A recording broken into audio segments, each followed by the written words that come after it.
Hello everyone, जय भीम, नमो बुद्धाय। स्वागत है आप सभी का ट्रूथ लिटरेचर में। आज हम जानने का प्रयास करेंगे कोणागमन बुद्ध के बारे में।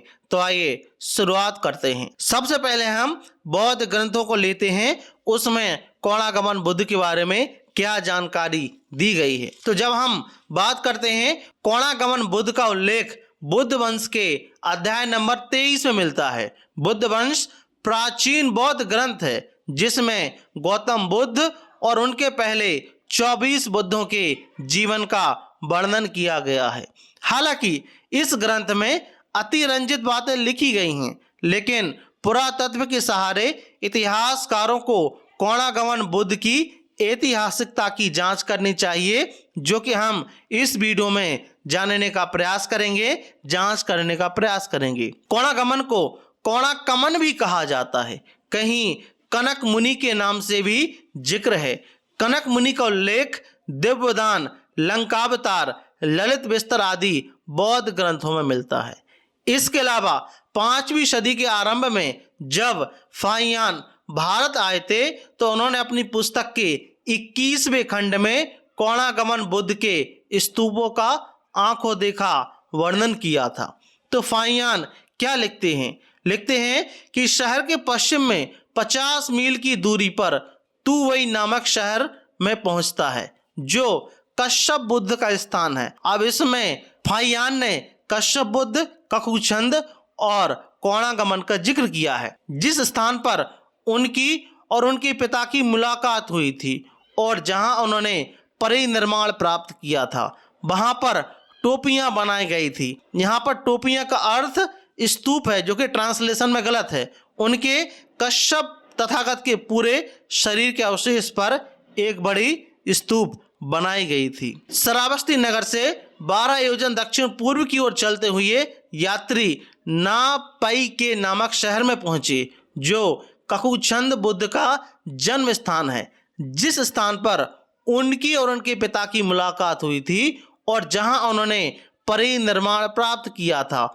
वहां पर भी स्तूप बनाया गया था। यहाँ से 1 योजन से भी कम उत्तर की ओर चलते हुए वे एक नगर में पहुंचे, जो कनक मुनि बुद्ध का जन्म स्थान था। जिस स्थान पर उनकी और उनके पिता की मुलाकात हुई थी और जहां उन्होंने परिनिर्माण प्राप्त किया था, वहां पर भी स्तूप बनाया गया था। तो हमने फाहियान के माध्यम से भी जानने का प्रयास किया। अब हम हैंसांग के नोट्स को लेते हैं। वैनसोंग क्या लिखते हैं? तो उन्होंने भी अपने नोट्स में ककुछंद और कनक मुनि बुद्ध का जिक्र किया है। उन्होंने लिखा कि इस नगर के निकट दिशा में एक स्तूप है। यह वह स्थान है जहां पर तथागत बुद्ध बुद्धत्व प्राप्त करके अपने पिता से मिले थे, तथा नगर के दक्षिण पूर्व में एक स्तूप उस स्थान पर बना है जहां पर तथागत के शरीर धातु रखे हैं। इसके सामने पत्थर का एक खम्मा 20 फीट ऊंचा बना हुआ है, जिसके सिरे पर सिंह की मूर्ति बनी है। यह स्तंभ सम्राट अशोक द्वारा बनाया हुआ है। इसके चारों ओर भगवान बुद्ध के परिनिर्माण का वृत्तांत अंकित है। ककुछंद प्रत्येक बुद्ध के नगर के पूर्वोत्तर में 30 ली चलकर हम एक प्राचीन राजधानी में पहुंचे। यहाँ पर एक स्तूप कनक मुनि बुद्ध का, जो कि प्रत्येक बुद्ध के स्मारक में बना है। तो हमने यह भी नोट्स में जानने का प्रयास किया। इसके अलावा जब हम, जो कि हैंसांग और फाहियान ने जिक्र किया है सम्राट अशोक के स्तंभ का, तो उसमें भी देख लेते हैं। कोणागमन बुद्ध का स्तूप मौर्य काल के काफी पहले मौजूद था, इतने पहले कि वह अशोक के समय तक जर्जर हो चुका था। इसलिए अशोक को उनकी मरम्मत करानी पड़ी। स्तूप नगाली गांव के पास था। अशोक ने कोणागमन बुद्ध की स्मृति में स्तूप के पास एक स्तंभ लिखवाया था।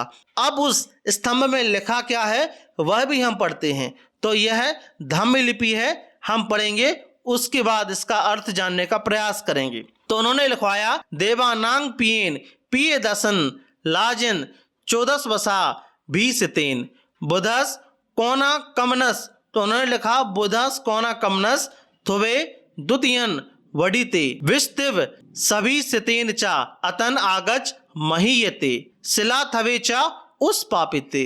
तो उन्होंने क्या लिखा, हिंदी में समझते हैं कि बुद्ध प्रिय प्रियदर्शी अशोक ने अपने शासन काल के 14वें वर्ष में कनक मुनि बुद्ध के स्तूप का दूसरी बार विस्तार किया और अपने शासन काल के 20वें वर्ष में व्यक्तिगत रूप से आकर पूजा की और पत्थर का स्तंभ स्थापित किया।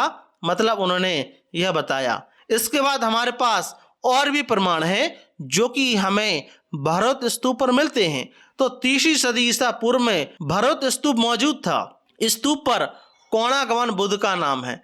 तो उन्होंने क्या लिखा, भगवतो कोणागमनस बोधि, जो कि आप चित्र में भी देख सकते हैं। इसके अलावा जब हम मूर्ति कला की बात करते हैं तो उसमें भी हमें सप्त बुद्ध मिलते हैं जिसमें कोणागमन बुद्ध का जिक्र है।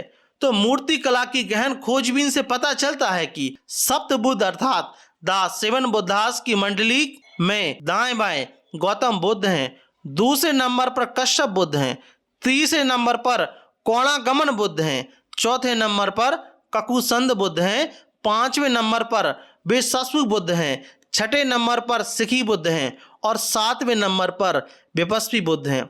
इस क्रम की जानकारी हमें सांची स्तूप पर अंकित सप्त बुद्ध के रेखांकन से मिलती है। इसके अलावा बौद्ध ग्रंथ में भी इसका हमें वर्णन मिलता है।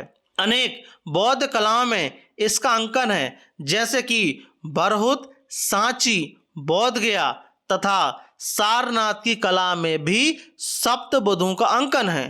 भरत में सप्त बुद्धों का 7 बोधि वृक्ष के रूप में 7 अंकन है। प्रत्येक बोधि वृक्ष के नीचे अभिलेख है जिसमें पूर्व बुद्धों के नाम है, जो कि हमने पहले डिस्कस किया है। भगवतो कोणागमनस बोधि लिखा हुआ है। इसके अलावा कोणागमन बुद्ध की मूर्ति भी मिली है जो कि कर्नाटक के कनगनहल्ली में मिली है, जो कि बुद्ध की मूर्ति में बैठी हुई यह मूर्ति कोणागमन बुद्ध की है और चौकी पर दक्षिणी धम्म लिपि में कोणागमन बुद्ध नाम लिखा हुआ है, जिसको आप चित्र में देख सकते हैं। तो आई होप इस छोटी सी वीडियो के माध्यम से हमें कोणागमन अर्थात कनक मुनि बुद्ध के बारे में पता चला। हमने पुरातात्विक प्रमाण के माध्यम से भी जानने का प्रयास किया। आपका इस बारे में क्या मानना है, प्लीज हमें कमेंट बॉक्स में जरूर बताएं। यदि आप ट्रूथ लिटरेचर पर नए हो, ट्रूथ लिटरेचर को आप सब्सक्राइब जरूर करें, साथ ही साथ हमारी वीडियोस को शेयर जरूर करें। जय भीम, जय भारत।